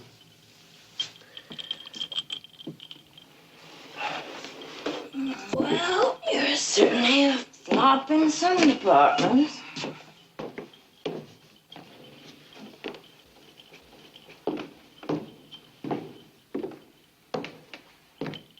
What'd you say? I said you certainly are a flop in some departments. I'm sorry you're disappointed. Maybe sometime when I've been drinking in 10 hours. Baby, you sure are a flop. Boy, you're something. You know that? I mean, you're really something. Boy, you know, you Everybody's a flop. Your husband's a flop, I'm a flop. You're all flops. I am the Earth Mother, and you are all flops.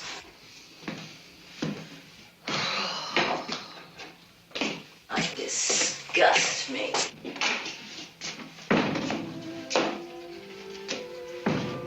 You know, there's only been one man in my whole life who's ever made me happy. You know that? One. What, the gym instructor or something? No. George. My husband. You're kidding. Am I? You must be. Him? Yeah. Sure. You don't believe it? Why, of course I do. You always deal in appearances. Oh, for God's sake. George, who is out somewhere there in the dark, who is good to me, whom I revile, who can keep learning the games we play as quickly as I can change them, who can make me happy, and I do not wish to be happy. And yes, I do wish to be happy. George and Martha. Sad. Whom I will not forgive for having come to rest, for having seen me and having said, yes, this will do. Who has made the hideous, the hurting, the insulting mistake of loving me and must be punished for it. George and Martha. Sad.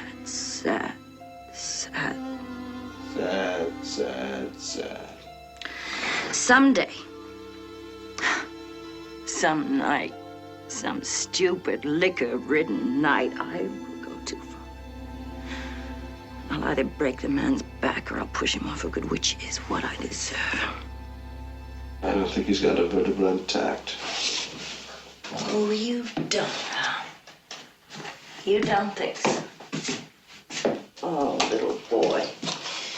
You got yourself so hunched over that microphone. Microscope. Yeah. And you don't see anything, do you? You see everything but the goddamn mind. You see all the little specks in the crowd, but you don't see what goes on, do you? All right now. Oh, you know so little. And you're gonna take over the world, huh? I said all right. Oh, Stallion's mad, huh? The geldings are getting all upset, huh? Boy, you swing wild, don't you? Ah, you poor little bastard. Hit out and everything. Go answer the door. What'd you say to me? I said go answer the door. What are you, deaf? You want me to go answer the door? That's right, lunkhead. Go answer the door. Must be something you can do well. Are you too drunk to do that, too? Look, there's no need for you to go into this. Answer it! You can be houseboy around here for a while. You can start in being houseboy right now. Look, lady, I'm no flunky to you. Sure you are. You're ambitious, aren't you? I mean, you didn't come back here with me out of mad-driven passion, did you now? You were thinking a little bit about your career, weren't you? Well, you can just houseboy your way up the ladder for a while. There's no limit to you, is there? No, baby, none. Go answer the door. Go on, get! Aimless, wanton. Now, you just do as you're told. You show old Martha there's something you can do, huh? I'm coming, for Christ's sake! Wonderful, marvelous. Just you glow everywhere I go. Stop that! Oh, sorry, baby. Now you go answer the little door, huh? Flores para los muertos, flores. Oh, how lovely. Why, Sonny, you came home for your birthday at Stay last. away from me. That's the houseboy, for God's sake. Really? That's not our own little Sonny Jim, our own little all-American something or other? I certainly hope not. He's been acting awful funny if he is. Yeah, I bet. Chippy, huh? Martha, I run these flowers 'Cause you's, oh, hell, Martha, gee. Pansies, rosemary, violets, my wedding bouquet. Well, if you two kids don't mind, I think I'll just get... My wife. You stay right where you are. Make my hubby a drink. I don't think I will. No, Martha, no. That would be too much. I mean, he's your houseboy, baby, not mine. I'm nobody's houseboy. No. Now. I'm nobody's houseboy now. Vicious. Children, huh? They're right. Vicious children with their oh-so-sad games, hopscotching their way through life, etc., etc. Is that it? Something like that. Screw, baby. Oh, him can't. Him too full of booze. Really? Here, dump these in some gin. Oh! What a terrible thing to do to Martha's snapdragon. Is that what they are? Yep, and here I went in the moonlight all the way to Daddy's greenhouse to pick 'em for her. There is no moon. I saw it go down from the bedroom. From the bedroom? Well, there is a moon. There is no goddamn moon. The moon went down. That may very well be, Chastity, but it came back up. Bull. Once, when I was sailing past Mallorca, the moon went down, thought about it for a while, and then pop, came up again, just like that. That is not true. That is such a lie. You must not call everything a lie, Martha, must she?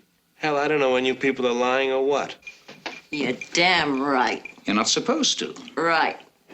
At any rate, I was sailing past Mallorca, You and the never moon... sailed past Mallorca. Martha? You were never in the Mediterranean at all, ever. I certainly was. My mommy and daddy took me there as a college graduation present. Nuts. Was this after you killed them? Maybe. Yeah. And maybe not, too. Jesus. Truth and illusion. Who knows the difference, eh, Toots? Eh, houseboy? I'm not a houseboy. Look, I know the game. You don't make it in the sack, you're a houseboy. I am not a houseboy. Then you must have made it, yes? Yes? Somebody's lying around here. Somebody's not playing the game straight. Come on. Who's lying? Martha, come on. Tell him I'm not a houseboy. No, you're not a houseboy. So be it. Truth and illusion, George. You don't know the difference. No, but we must carry on as though we did. Amen. Snap went the dragons. Thank you. Skip it. I said snap went the dragons. Yeah, we know. Snap. Don't, George! Snap. Don't do that. Shut up, stud. I'm not a stud. Snap, then you're a houseboy. Which is it? Which are you, huh? Snap. Does it matter to you, George? Snap. No, actually it doesn't. Either way, I've had it. Stop throwing those damn things at me! Either way, snap. Do you want me to do something to him? You leave him alone. Which are you, baby? Houseboy or stud? God's sake. Snap. Truth or illusion, George, doesn't it matter to you at all?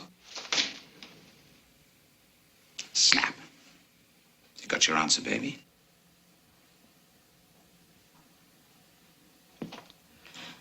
Got it.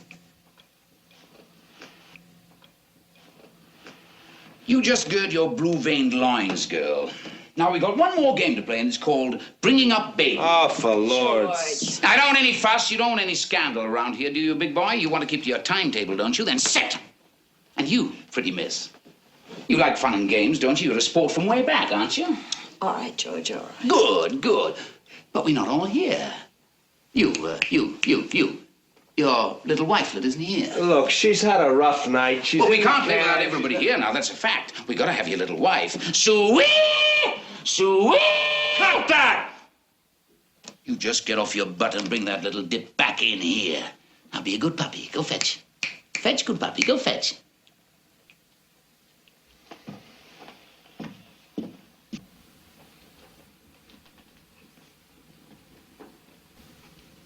One more game.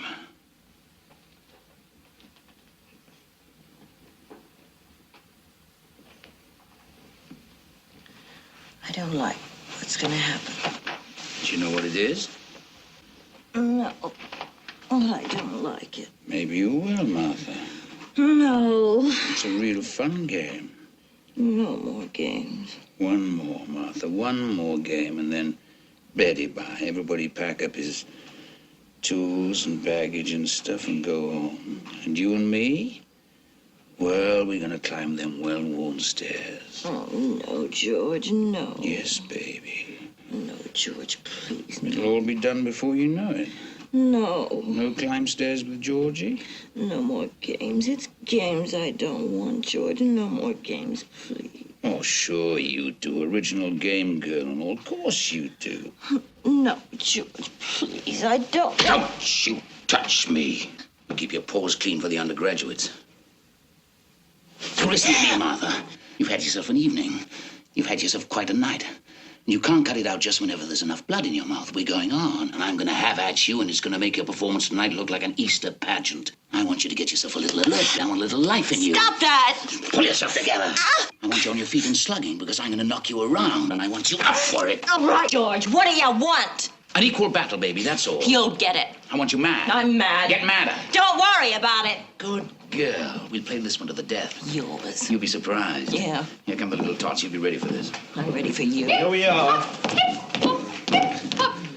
Are you a bunny, honey? I'm a bunny, honey. Well, now, how's the bunny? Bunny funny. Bunny funny. Good for bunny. Come on, George. Honey funny bunny.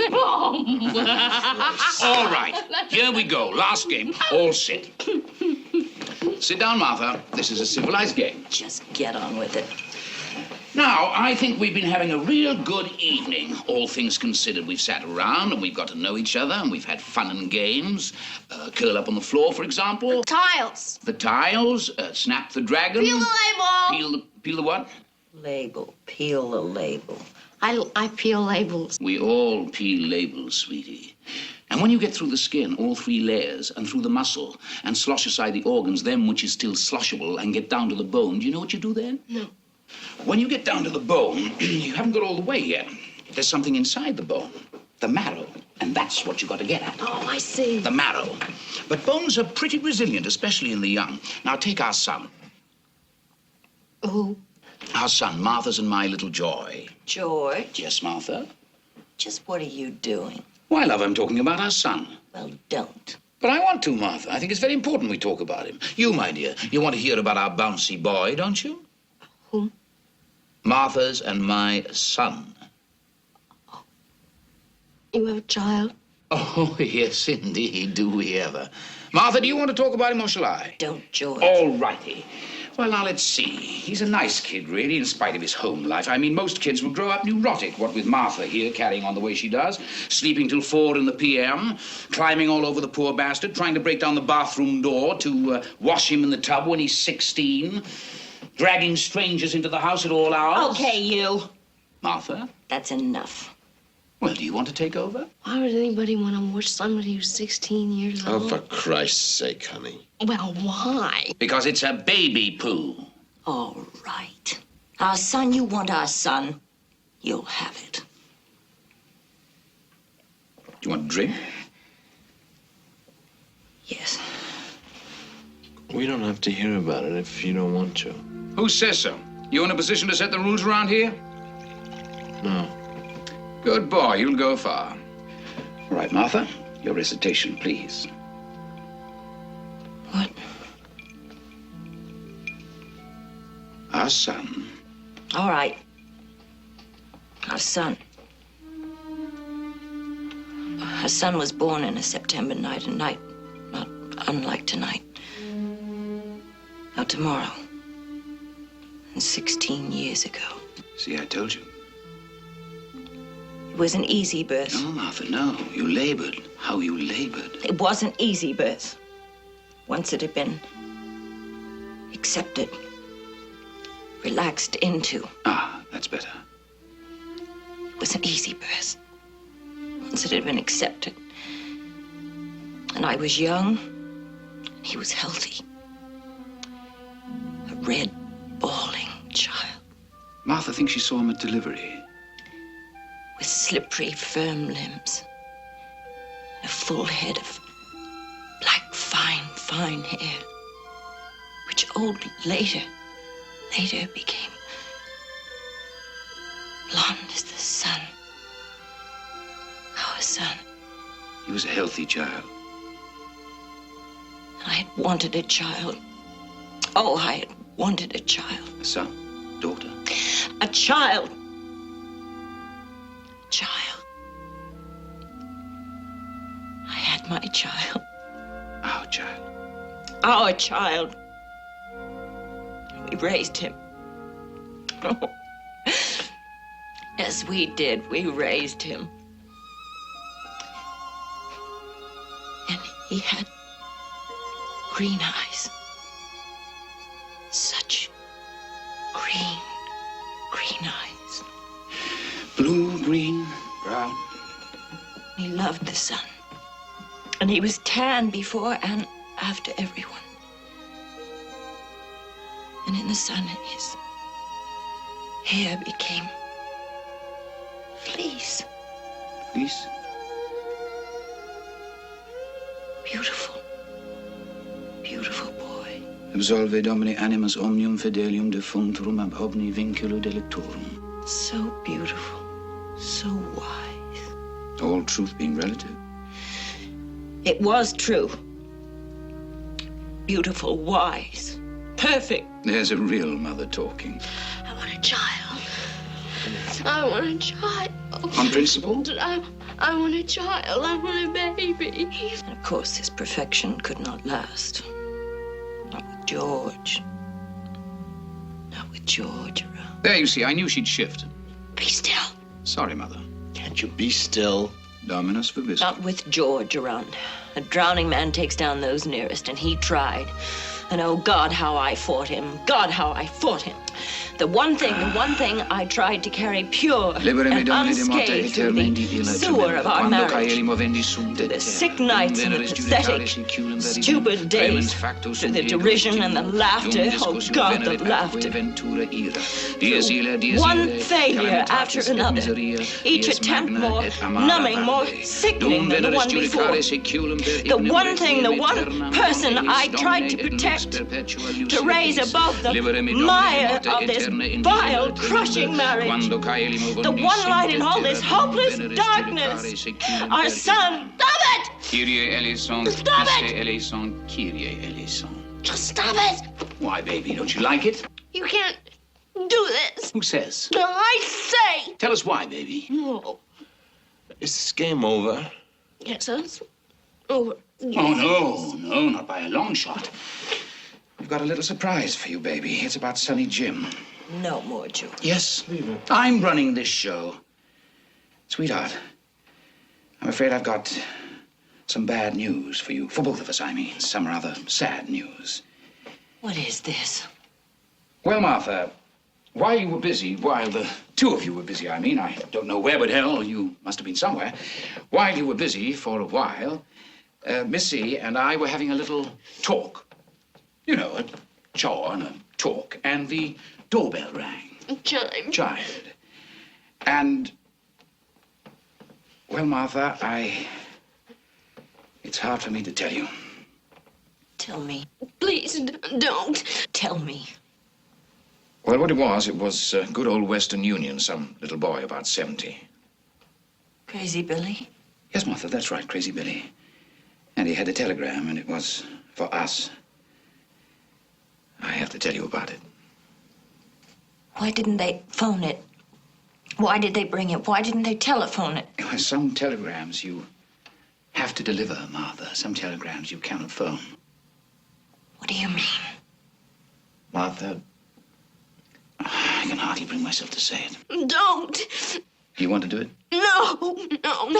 All right. Well, Martha, I'm afraid our boy isn't coming home for his birthday. Of course he is. No, Martha. Of course he is. I say he is. He can't. He is. I say. Martha! Our son is dead. He was killed late in the afternoon on a country road with his learner's permit in his pocket. He swerved the car to avoid a porcupine and drove straight into a You can't do that. large tree. You cannot do that. Oh, my God. I thought you should know. No. You cannot do that. You can't decide these things for yourself. I will not let you do that. I have to leave around noon, I suppose. I will not let you decide these things. Because there are matters of identification, naturally, and arrangements to be made. You can't do this. I won't let you do this. Get your hand off me. I haven't done anything. Now, you listen to me. Our son is dead. Can you get that through your head? Let go of me. Listen to me carefully. We got a telegram. There was a car accident, and he's dead. Poof. Just like that. Now, how do you like it? No! All right. Go now. She'll be all right.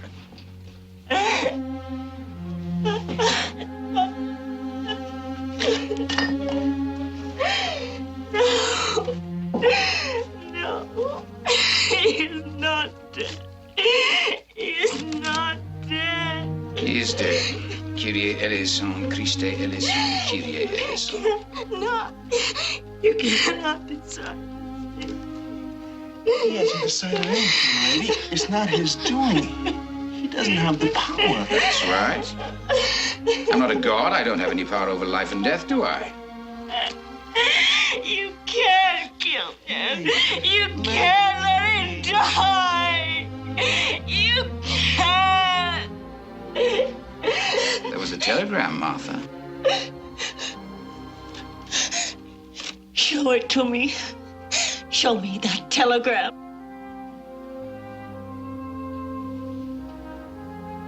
I ate it. What did you just say to me? I ate it. Good for you, Martha. You think that's the way to treat her at a time like this, making a lousy goddamn joke, huh? Did I eat the telegram or did I not? Yes, you ate it. I watched you and you ate it all down. Like a good boy. Like a good boy. Yes, you're not going to get away with this. You know the rules, Martha, for God's sake. You know the rules. No. What are you two talking about? I can kill him if I want to. He is our child. Oh, yes, and you bore him, and it was a good delivery. He is our child. And I have killed him. No. Yes. God, I think I understand this. Do you? Oh, my God, I think I understand this. Good for you, Buster. Oh, my God, I think I understand this. You know right. You know right at all. I have the right, Martha. We never spoke about it, that's all. I could kill him any time I wanted to. Why? Why? You broke our rule, Martha. You mentioned him. You mentioned him to somebody else. I did not. Yes, you did. Who? To me, you mentioned him to me. I forget.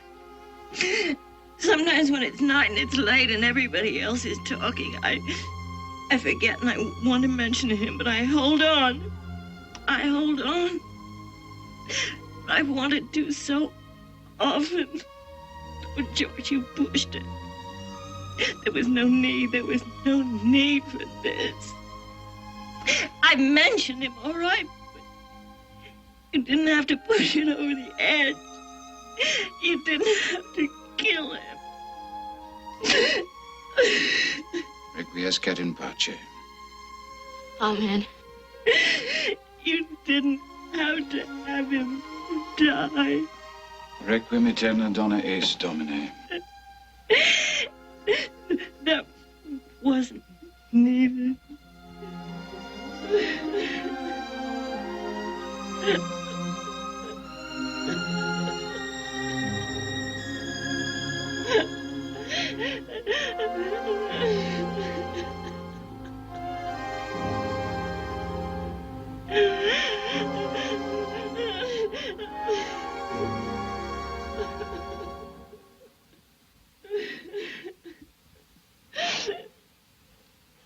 It's dawn.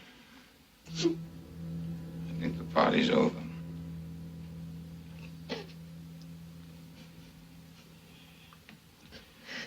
You couldn't have any? We couldn't. We couldn't. Home to bed, children. It's way past your bedtime.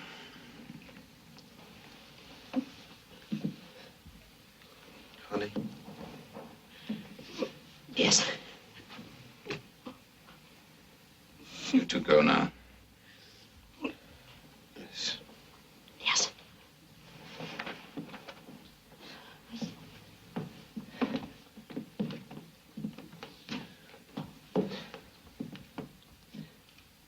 I'd like to not.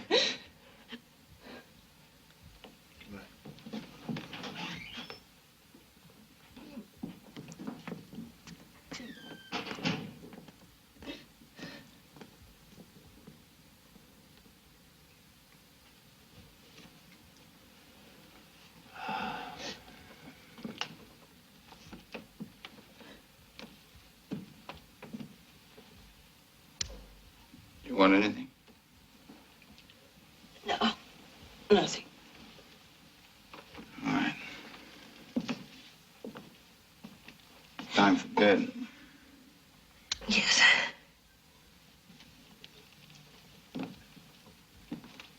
Tired? Yes.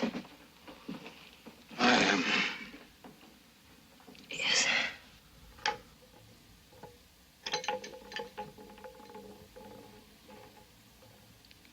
Sunday tomorrow. All day. Yes.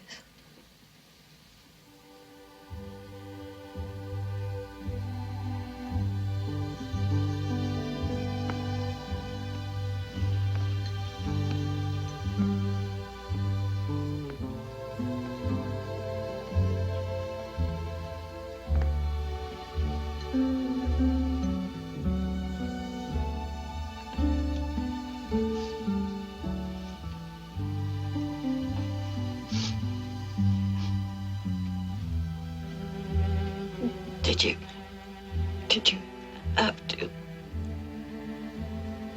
Yes. It was. You had to. Yes.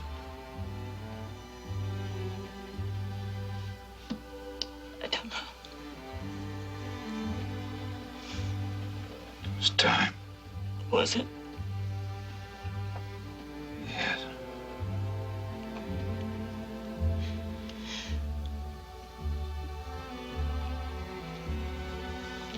I'm cold. It's late. Yes.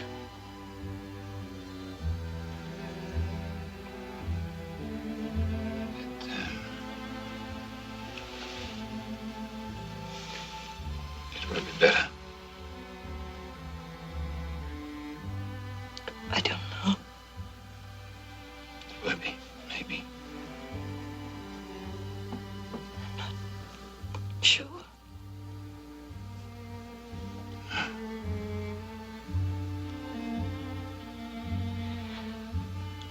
Just us? Yes. You don't suppose maybe No. we... Yes.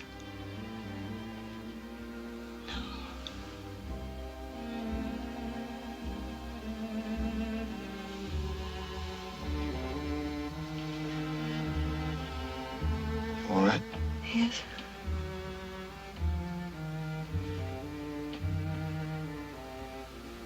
No.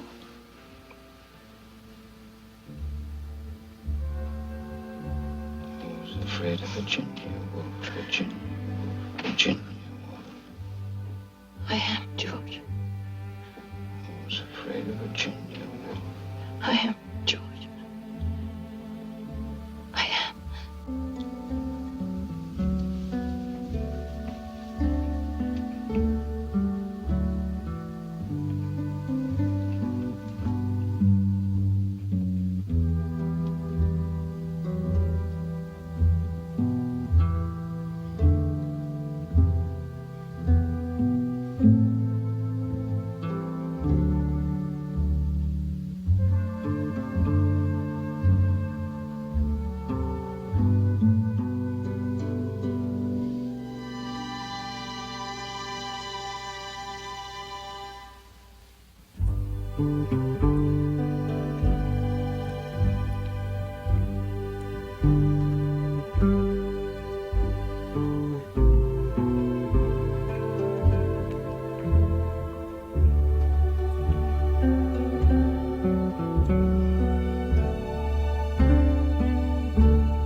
you.